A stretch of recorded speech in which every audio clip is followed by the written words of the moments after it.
नमो अरहंतानम नमो सिद्धानम नमो आयर्यानम नमो वज्रायानम नमो सबसाहुम।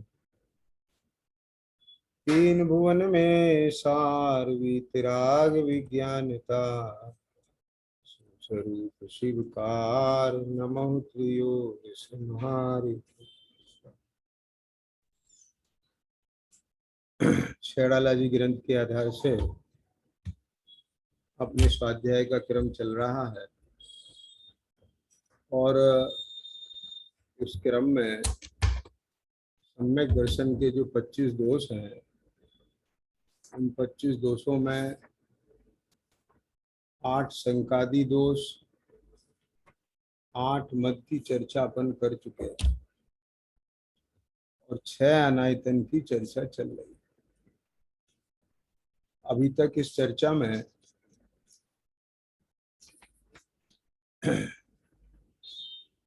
अपन इस निष्कर्ष पर पहुंचे हैं कि आयतन और अनायतन का स्वरूप जानने के लिए पहले उस आधार को नक्की करना पड़ेगा कि जिस आधार से किसी भी स्थान को हम आयतन मानते हैं और किसी भी स्थान को हम आयतन नहीं मानते हैं। ख्याल में आ गया ना?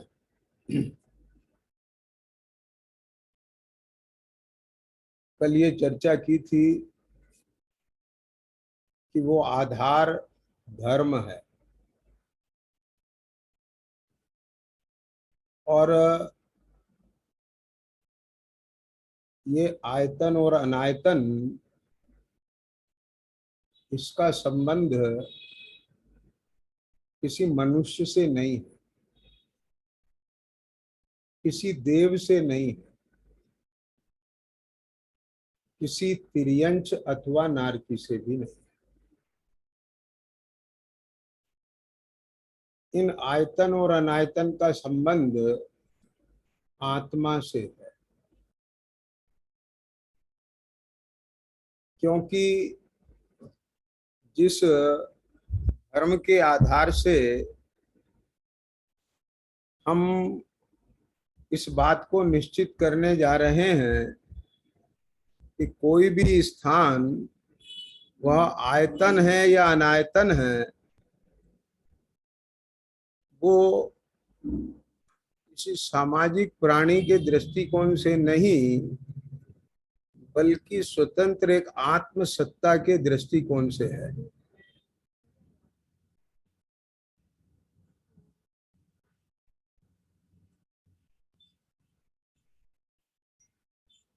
ये चर्चा आप और हम सबको आत्मा बनकर सुननी पड़ेगी, आत्मा बनकर समझना पड़ेगी। यदि हम स्वयं को एक आत्मा के रूप में प्रतिष्ठित नहीं करेंगे तो राग द्वेष हुए बिना नहीं रहेगा।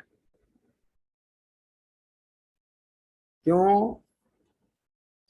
क्योंकि जितने भी भेद हैं वे सब आत्मा के भेद नहीं हैं, वे सब अनात्मा के भेद हैं।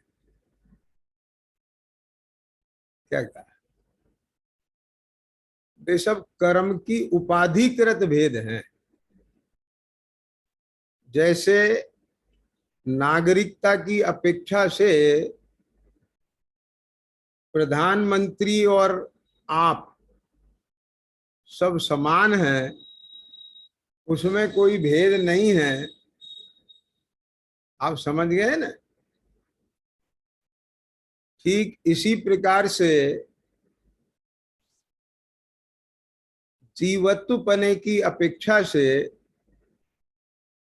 इस जगत में जितनी भी आत्माएं हैं वे सब समान हैं। और एक बात बहुत गजब की है, ये मैं उन सब कर्मोपाधि को अपने साथ क्यों मिलाऊं? जो कर्मोपाधि आज है, कल नहीं थी। आज है, कल नहीं रहेगी। कल थी, आज नहीं है। आज नहीं है, वो कल आ जाएगी। लेकिन मैं कल भी था, मैं आज भी हूं, और मैं कल भी रहूंगा। आप समझ गए कि नहीं समझ?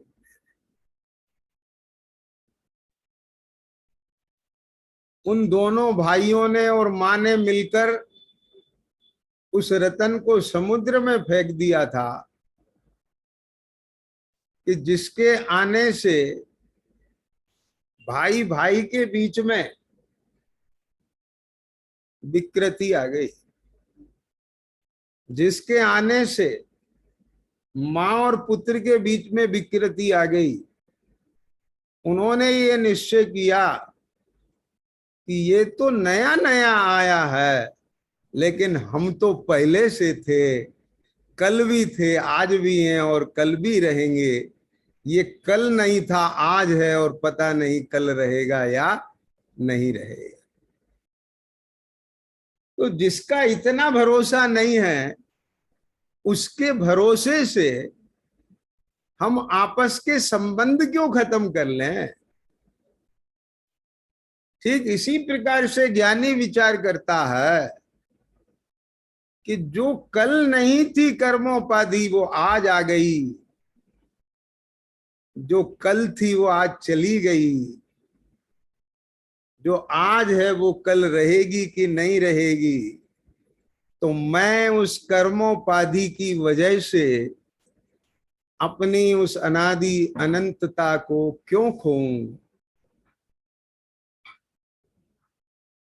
धनपाल जी, मेरा तो एक ज्ञायक भाव है, मेरा तो एक ज्ञान स्वरूप है। आ, आ, आ, बस वही मेरा धर्म है। ये बाहर के जाति संप्रदाय और राष्ट्रीयता, ये तो आने जाने वाली हैं। ये स्वर्ग का देवपना और मनुष्य लोक का मनुष्यपना और नरक पने का नारकीपना और है तिर्यंच गति का पशुपना, ये तो आने जाने वाला है। ये हिंदू, ये मुसलमान, ये सिख, ये जैन, ये अजैन, ये बौद्ध, ये तो सब आने जाने वाला है। लेकिन जो सदा एक रूप रहने वाला है, वो तो ज्ञान स्वरूप आत्मा है।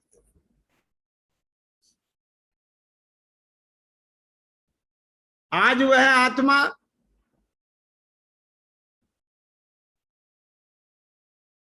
हाँ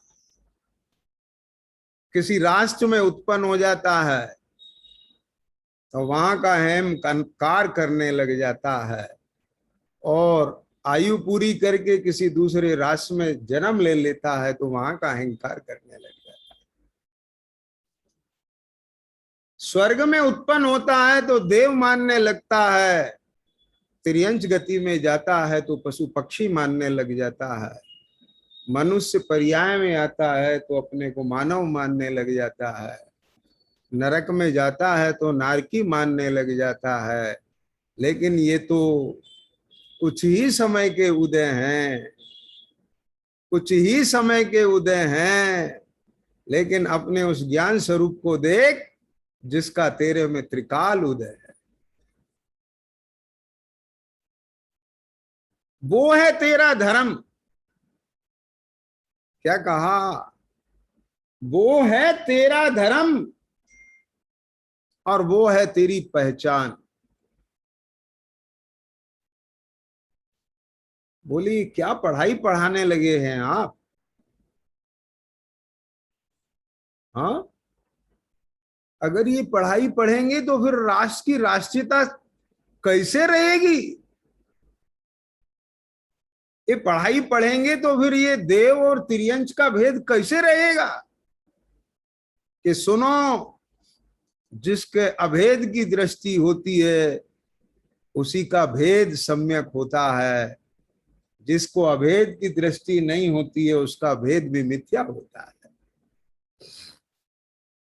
अनादिकाल से इस जीव के जो विपर्य चला उसमें स्वरूप विपर्य तो है ही, एक भेदा भेद विपर्य भी है, कारण विपर्य भी है। 3 विपर्य की बात की है पंडित जी ने मोक्ष मार्ग प्रकाशक। भेदा भेद विपर्य की बात की है कि नहीं? हाँ, ख्याल में आया भैया? आप समझ रहे हैं? आपने तो ये बात कह दी। हाँ हाँ, आपने तो यहाँ ये बात कह दी कि तुम आज अपने को भारतीय मान रहे हो, कल अमेरिका में जन्म लिया तो अमेरिकन मानने लगोगे, कल रूस में जन्मे थे तो रशियन मान रहे थे, आज जापान में जन्मे तो जापानीज मान रहे हो, और आप कह रहे हो कि इन सबसे अलग अपनी पहचान ज्ञान स्वरूप से देख। तो फिर ये देश कैसे चलेंगे? कि बहुत सुंदर तरीके से चलेंगे कि जब जापानी भी ये देखेंगे जैसा ज्ञान स्वरूप मैं हूं, ऐसे रशियन भी ज्ञान स्वरूप हैं, ऐसे ये भारतीय भी ज्ञान स्वरूप हैं, ऐसे ये हर मुल्क का आदमी ज्ञान स्वरूप है। इसलिए सबको अपनी अपनी आजादी के साथ जीने का हक है। मैं मेरी आजादी से जी रहा हूं, मैं उनकी आजादी से जी। तो जितना खर्चा आज एक मुल्क को अपने डिफेंस पर खर्च करना पड़ता है वो सारा अपने राष्ट्र के डेवलपमेंट पे खर्च करना पड़ेगा। अगर ये अहिंसा आज इस विश्व के प्राणी मात्र के अंदर आ जाती है तो जिस भय के कारण से हमारी एनर्जी इस बात में लगती है कि हम अपने आप को कैसे बचाव करें, हम अपना प्रोटेक्शन कैसे लें, तो उसकी जगह इस बात पे लगेगी कि हम अपना विकास कैसे करें। समझ में आया कि नहीं? इससे न केवल मानव की आध्यात्मिक उन्नति होगी, सामाजिक उन्नति भी होगी, आर्थिक उन्नति भी होगी। न केवल सामाजिक और आर्थिक उन्नति होगी, आध्यात्मिक उन्नति भी होगी। धनपाल जी, क्यों? क्योंकि जब सबका लक्ष्य अपने आत्म तत्व को, अपने आत्म स्वरूप को विकसित करने का हो जाएगा, अपनी जो अपने अंदर में जो अनंत शक्ति सामर्थ्य है उसको प्रकट करने का हो जाएगा, तो वह जब तक समाज में रहेगा तो सामाजिक विकास में योगदान देगा। जब तक वो अर्थ समाज में रहेगा तब तक वो अर्थव्यवस्था में योगदान देगा। और जिस दिन वह समाज और अर्थ को छोड़ करके संत बन जाएगा तो अपनी भी आध्यात्मिक उन्नति करेगा और दूसरों की आध्यात्मिक उन्नति में भी योगदान देगा।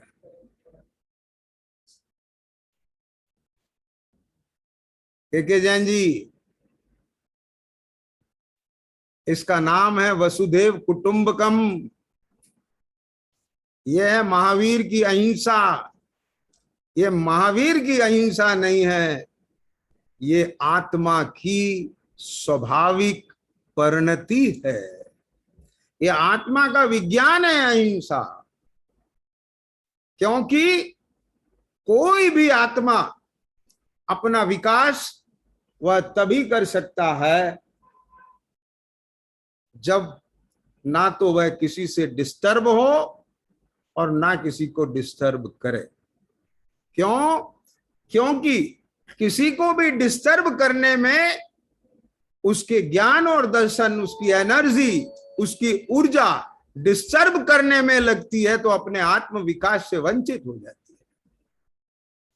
और जब वह किसी से डिस्टर्ब होता है तो उसकी ज्ञान शक्ति, उसकी एनर्जी, उसकी ऊर्जा प्रोटेक्शन में लग जाती है वो अपने विकास से वंचित हो जाता है। बात पकड़ में आ रही कि नहीं आ रही? कितना सुंदर हो कि ना तो हमारे से कोई भयभीत हो और ना ही हम किसी से भयभीत हो। क्या कहा? ये वस्तु स्वरूप जाने बिना आप आयतन अनायतन का निश्चय निर्धारण नहीं कर सकते विपिन जी। क्या कहेगा? इस दृष्टि का नाम समदृष्टि है। इसका नाम वास्तविक धर्म है। ये आत्म धर्म है। जो आत्म धर्म जैन धर्म के नाम से प्रसिद्ध हो गया, क्योंकि जैन कोई जाति संप्रदाय नहीं, बल्कि जिन्होंने जिनका अनुसरण करा, उन आत्माओं के अनुसरण किया, उन आत्माओं के पथ पर चला कि जो ना किसी से डिस्टर्ब हुए और ना किसी को डिस्टर्ब किया, ना उन्होंने किसी को डराया और ना वो किसी से डरे, ना उन्होंने दूसरे की हिंसा की और ना अपनी हिंसा की। उन्होंने अपने अहिंसा धर्म को प्रकट किया। जब अपने अहिंसा धर्म को प्रकट किया तो ना तो स्वयं की हिंसा हुई और ना ही उनके द्वारा किसी दूसरे जीवों की हिंसा हुई। ऐसी फिलॉसफी जिनकी है, ऐसी विचारधारा जिनकी है, ऐसी मान्यता जिनकी है, ऐसा ज्ञान जिनका है, ऐसी श्रद्धा जिनकी है, ऐसा आचरण जिनका है, वे भव्य आत्माएं, वे महान आत्माएं, उन्होंने अपने आत्म तत्व का इतना विकास करने में अपनी ज्ञान शक्ति को लगा दिया कि आत्मा की जो अनंत शक्ति और सामर्थ्य उसको प्राप्त हो गए। वो जिनेंद्र कहलाए, जिन्होंने जीत लिया है अपने समस्त विकार को, जिन्होंने प्रकट कर लिया है अपने पूरे आत्म तत्व को, अपनी आत्म शक्ति को। और उनकी ये मान्यता, उनकी ये विश्वास, उनका ये जीवन अर्थात श्रद्धा ज्ञान चारित्र जिन्हें पसंद आ गया और वे उस मार्ग पर चल पड़े, वो जैन कहलाए। अब ये कॉन्सेप्ट तो किसी को भी पसंद आ सकता है ना धनपाल जी। मैंने कल चर्चा की थी कि भौतिक विज्ञान किसी से बंधा हुआ नहीं है। हमारे के जैन जी भौतिक के बहुत बड़े विशेषज्ञ रहे हैं। इन्होंने उसकी पढ़ाई की है, प्रोफेसरी की है, एक विज्ञान जो भी किया है उन्होंने बताया मुझे। ठीक है, तो भौतिक विज्ञान किसी जाति देश से बंधा हुआ नहीं है।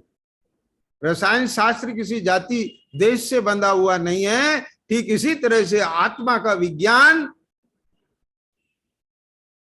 क्या बोला, ये अध्यात्म, ये दुखों से छूटने का मार्ग, ये आत्मोन्नति का मार्ग, आत्म विकास का मार्ग, ये मुक्ति का मार्ग भी किसी जाति कुल संप्रदाय राष्ट्र की सीमाओं से बहुत ऊपर। इसलिए मैंने पहले ही कहा था, यदि इस विज्ञान को जानना चाहते हैं तो आपको आत्मा बनना पड़ेगा।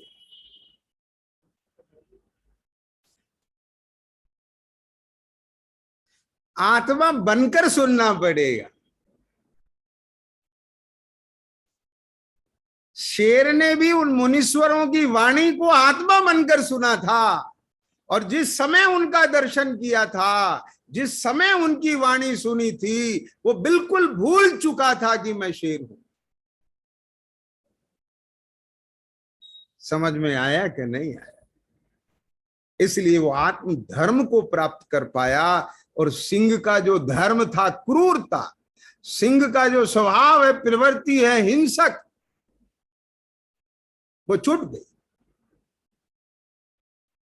उसने उन मुनीश्वरों को देख करके दहाड़ नहीं लगाई, उसने उन मुनीश्वरों को देख करके उनका शिकार नहीं किया। भूखा तो था वो उस समय, प्रमाण बोलो, हिरण का शिकार कर रहा था। आप समझ सकते हैं, क्या कोई भूखा व्यक्ति अपने शिकार को छोड़ सकता है? कि हाँ, छोड़ सकता है, बशर्ते कि उसे अचानक उसके ज्ञान का गे कोई एक ऐसी चीज बन जाए, एक ऐसी चीज बन जाए जो उसके लिए आज अपूर्व थी। अभी आपके लिए बन जाए ना कोई अचानक, आपकी सारी थकान गायब हो जाती है, आपकी नींद गायब हो जाती है, आपकी भूख प्यास गायब हो जाती है। क्या कहा? आपकी सारी टेंशन चली जाती है, कुछ ख्याल नहीं रहता। लेकिन बशर्ते कि ज्ञान का कि एक ऐसी चीज बनना चाहिए कि जो आपके लिए एक विस्मय, एक अचंबा है, अपूर्व है। तो वही तो दृश्य सामने आया था ना, कि कौन है आखिर जो मेरे सामने चले आ रहे हैं, निर्भय, निशंक, शांत, गंभीर। ऐसा दृश्य उसने नहीं देखा, ऐसे महामानव उसने आज तक नहीं देखे।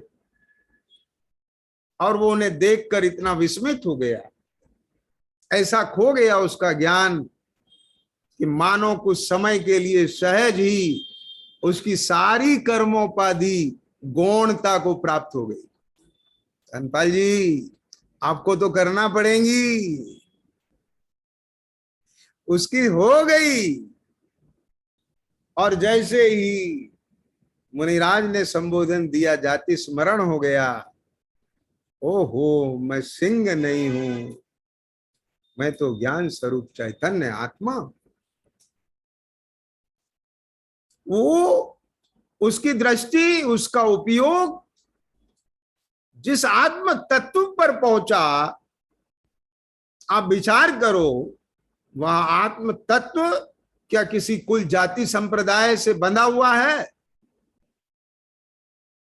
नहीं है ना। तो हम बात कर रहे हैं सिर्फ उस आत्मा के धर्म की। और यह धर्म वो धर्म नहीं है जो मंदिरों में होता है। यह धर्म वो नहीं है जिसके नाम पर हिंसा होती है। यह धर्म वो धर्म नहीं है जिसके नाम पर राग द्वेष होता है, जिसके नाम पर मोह का पोषण होता है। यह वो धर्म नहीं है। यह धर्म है आत्मा के गुण का नाम, आत्मा के स्वभाव का नाम। ख्याल में आ गया? धर्म कहते ही लोगों की निगाह में केवल वही धर्म आता है, कारण कि गर्भ में आने से और आज तक उसने धर्म को उसी के रूप में देखा है, उसने धर्म को उसी के रूप में पाया है, और उसने उस धर्म को उसी रूप में किया है।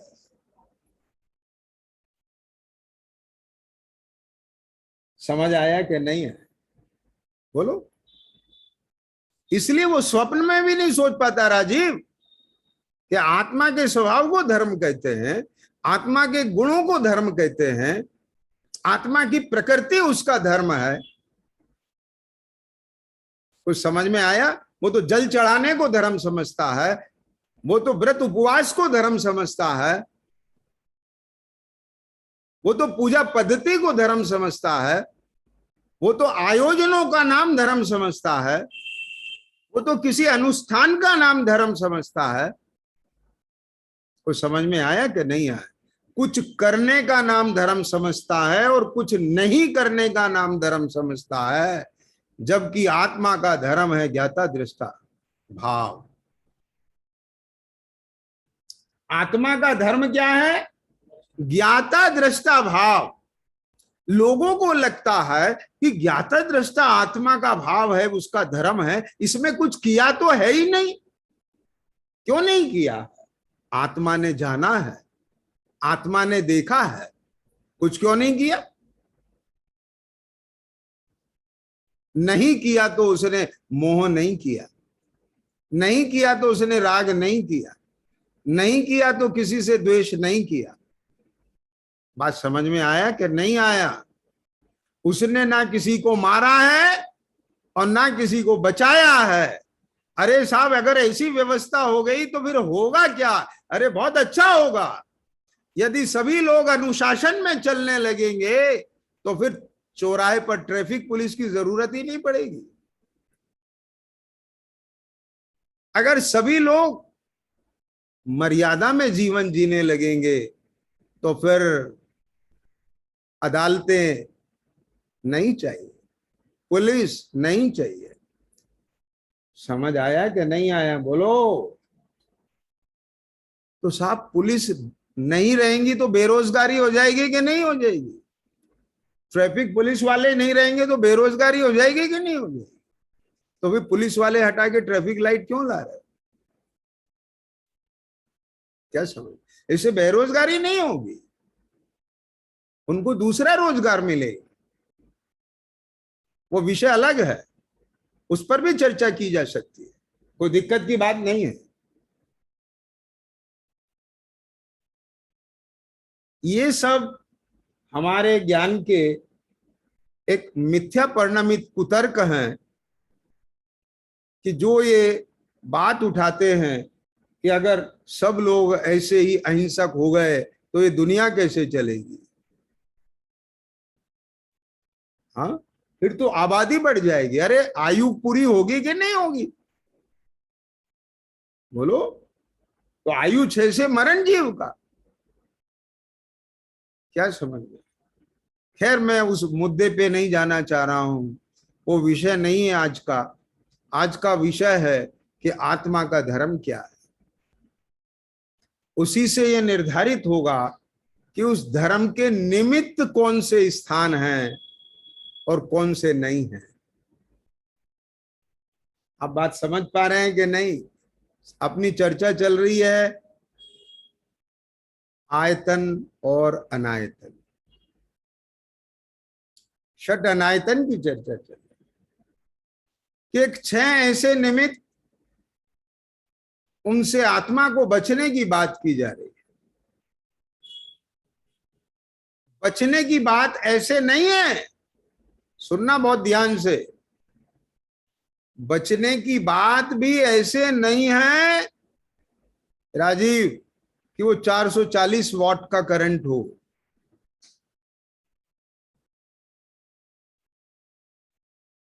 वो कोई अछूत हो कि जैसे पहले शूद्रों को अछूत मान करके उनसे नफरत की जाती थी, द्वेष रखा जाता था, उन्हें दबाया जाता था, उन्हें हीनता की दृष्टि से देखा जाता था। ये कतई नहीं है उसका मतलब। उसकी चर्चा मैं 2 दिन 3 दिन पहले करके आ चुका हूं कि बाजार में हर व्यक्ति अपना सामान बेचता है और बिकता है, बिकेगा। लेकिन आपकी निगाह केवल इस बात पर रहती है कि मेरे योग्य क्या है। ठीक इसी प्रकार से हमें अनायतन के प्रति नफरत नहीं लाना है, बस केवल वो भाव नहीं लाना है कि ये आयतन है। क्या बोला मैंने? ध्यान से सुनना बात। धनपाल जी क्या बोला? ये भाव नहीं आना कि ये आयतन है, ना ये ज्ञान में आना, ना ये श्रद्धा में आना, ना आचरण में आना कि क्या कि ये आयतन है। बस इससे बचना है। और इसमें भी कोई राग द्वेष नहीं है विपिन जी, ये भी विज्ञान है, ये कोई पक्षपात नहीं है, ये भी सहज विज्ञान है।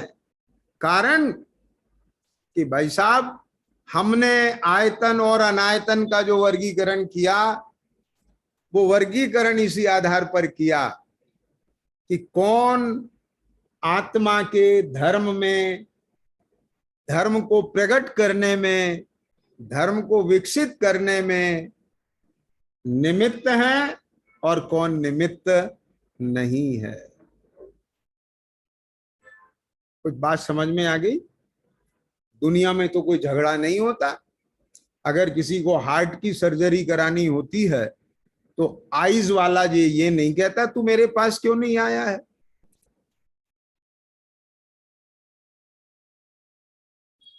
एक आई सर्जन भी अपने बेटे की हार्ट की सर्जरी खुद नहीं करता है, हार्ट स्पेशलिस्ट से कराता है। जब दुनिया में इतना विवेक है तो फिर धर्म के क्षेत्र में क्यों अविवेक है? यहां तो हर कोई कहता है आजा मेरे पास, मैं धर्म कराऊंगा तुझे।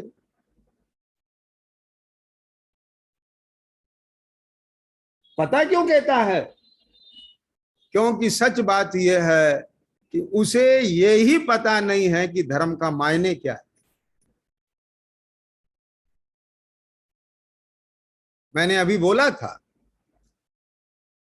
कि जितने भी, ध्यान से सुन लेना अभी बात,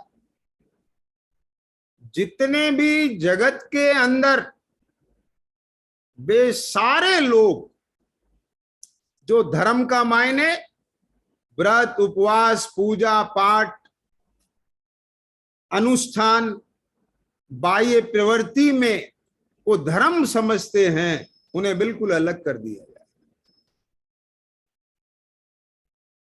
ख्याल में आ गया? जहां धर्म के नाम पर आत्मा बिल्कुल अलग हो गई, उन्हें अलग कर दो। क्यों? कि धर्म यहां आत्मा का है, अनात्मा का नहीं है बिल्कुल भी।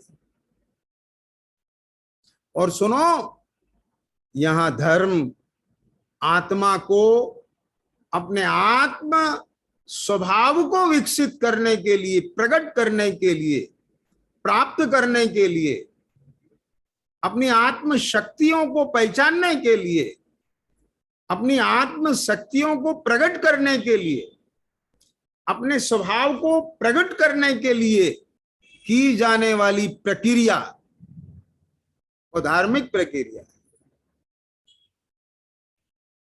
जिनकी निगाह में ये नहीं है उन्हें बिल्कुल अनायतन के खाते में डाल दो।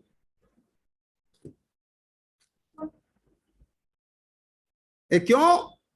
क्योंकि वे स्वयं बाहर उलझे पड़े हैं और हम उनके पास जाएंगे तो वे हमें भी बाहर उलझा देंगे। कि बोले आप भाई साहब क्या कह रहे हो? भगवान सर्वज्ञ देव ने भी अपनी वाणी में जो तत्व बताया उसमें चारों अनियोग आए हैं। उन चारों अनियोगों में शरणा नियोग तो बाह्य प्रवृत्ति को ही बताता है कि, लेकिन एक बात ध्यान रखना, मुझे मालूम है, ऐसे नहीं कह रहा हूं मैं कि वह शरणा नियोग बाह्य प्रवृत्ति को बताता है, पर किनकी? शरणा नियोग में मिथ्या दृष्टियों की बाह्य प्रवृत्ति का वर्णन नहीं है। शरणा नियोग में मोक्ष मार्गियों की बाह्य प्रवृत्ति का वर्णन है। जिनकी दृष्टि आत्म तत्व पर है, उनका बाह्य जीवन कैसा होता है वो चरणा नियोग कहता है।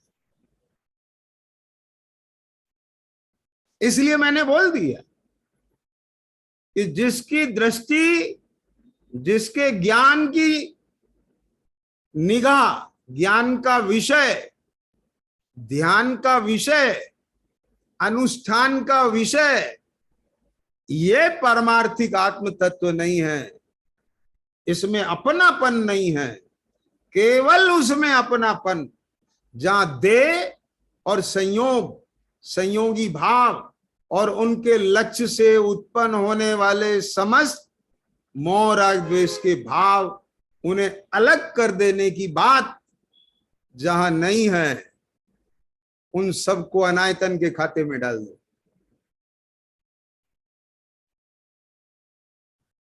कुछ समझ में आई बात? कि क्यों क्यों डाल दें? क्योंकि मुझे तो मेरे धर्म से मतलब है। मैं आत्मा हूं और मुझे मेरा स्वरूप चाहिए। मैं आत्मा हूं, मुझे मेरे गुण धर्म चाहिए।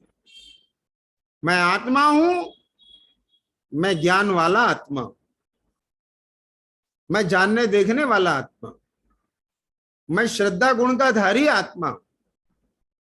इसलिए मेरे ज्ञान को भी मैं चाहिए। क्या बोला? जब तक मेरा ज्ञान अपने पूर्ण चरमोत्कृष्ट स्वरूप को प्रकट नहीं कर लेता, मेरे ज्ञान को फुर्सत नहीं है कि वो अन्य ज्ञेयों को विषय बनाए। क्या बोला? इस श्रद्धा का नाम सम्यक दर्शन है। भले ही वह छायोपशमिक ज्ञान की ऐसी स्थिति है कि नहीं टिक पाता वो छायोपशमिक ज्ञान अपने ज्ञान स्वभाव पर, और फिर ज्ञेयों में चला जाता है। लेकिन जिस आत्मा के ज्ञान और श्रद्धान में इसका निषेध नहीं आता, इसकी पहचान जिसे नहीं है, वो तो एक नंबर का मिथ्या दृष्टि है।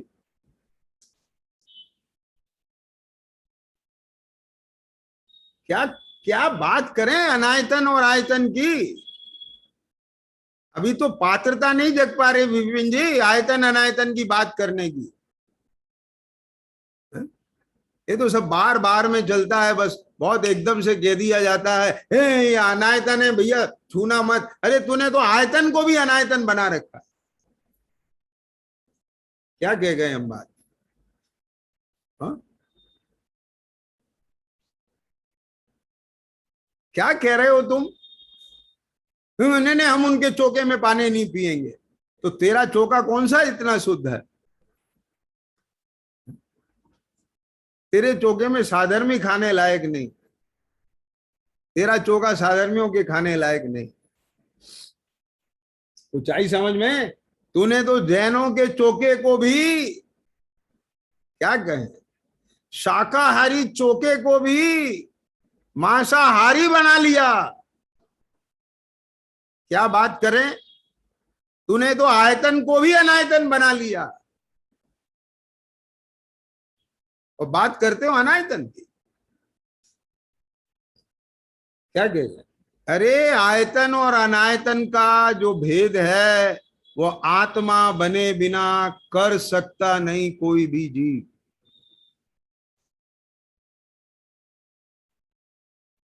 बोले साहब एक बात है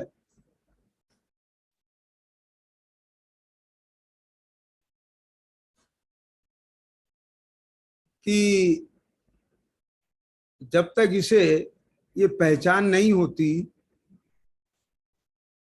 तब तक तो इसे अनायतन से बचाना पड़ेगा कि नहीं बचाना? तब तक तो इसे अनायतन से बचना पड़ेगा कि नहीं पड़ेगा? आप ही ने तो बताया था एक दफा, इसको कल्याण की भावना जगी और संयोग से इसे कुदेवादी का निमित्त मिल गया, उन्होंने इसे अचेत कर दिया। अगर वहां इसको बता दिया जाता ये अनायतन है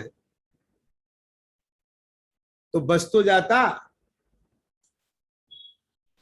लेकिन एक बात सुन, जहां टोडरमल जी साहब ने ये बात लिखी है वहां एक बात और भी लिखी है कि कदाचित सच्चे देव गुरु धर्म का निमित्त भी मिला तो भी उनके व्यवहार धर्म की तो इसने श्रद्धा की निश्चय धर्म को नहीं पहचान पाया।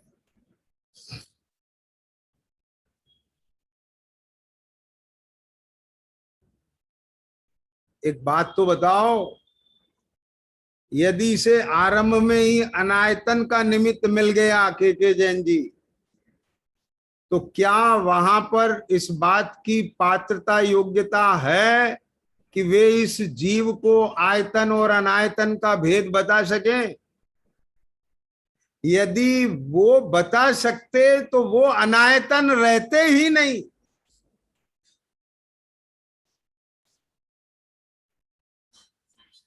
क्या बोला?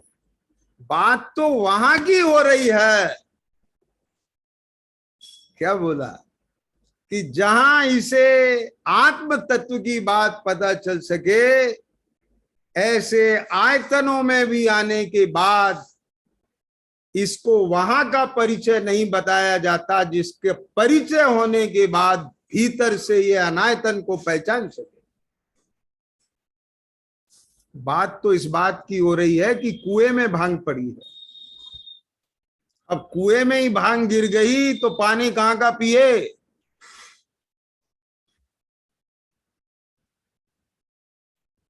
अब बोलो क्या कहें, बताओ। कुछ बात पकड़ में आ रही है कि नहीं आ रही है? धनपाल जी, समझे कुछ?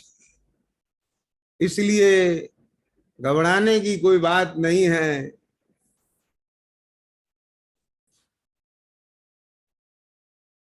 ये भली होनहार होती है जिस जीव की, उसे सम्यक विचार आ जाता है, उसे सम्यक निमित्त मिल जाते हैं, मिलते ही हैं।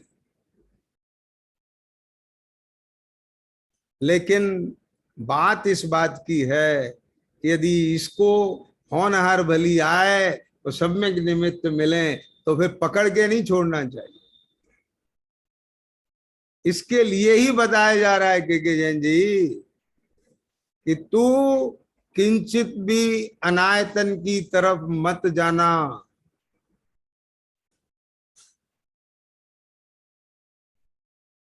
क्योंकि बहुत मुश्किल से आयतन मिला है।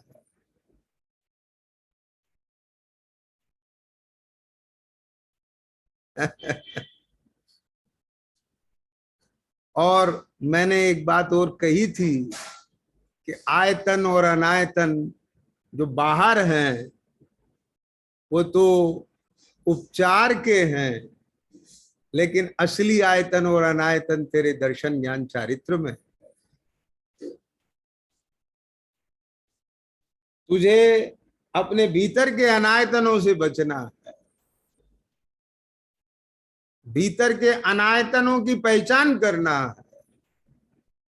और इसी के लिए तुझे बाहर के आयतन और अनायतनों की पहचान कराई जा रही है, क्योंकि जो बाहर के आयतन हैं वो ही तुझे तेरे भीतर के अनायतनों से बचाने में निमित्त है। समझ में आया सैलू? तू बाहर के अनायतनों से तो बच जाएगा, लेकिन बाहर के अनायतनों से बच करके भी तैने भीतर के अनायतन को नहीं पहचाना, तो फिर उस बचने का भी तुझे कोई फायदा नहीं मिलेगा। आई समझ में? इसलिए भाई, कुछ भी करके अब तुझे ये आयतन मिल गए हैं, तो एक बार लग जा और अपने उस धर्म को पहचान ले कि जिसकी पहचान होने के बाद तुझे किसी से पूछना नहीं पड़ेगा कि मेरे लिए कौन आयतन है और कौन अनायतन है। क्यों?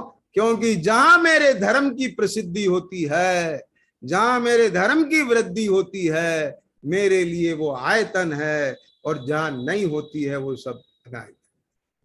ओम नमः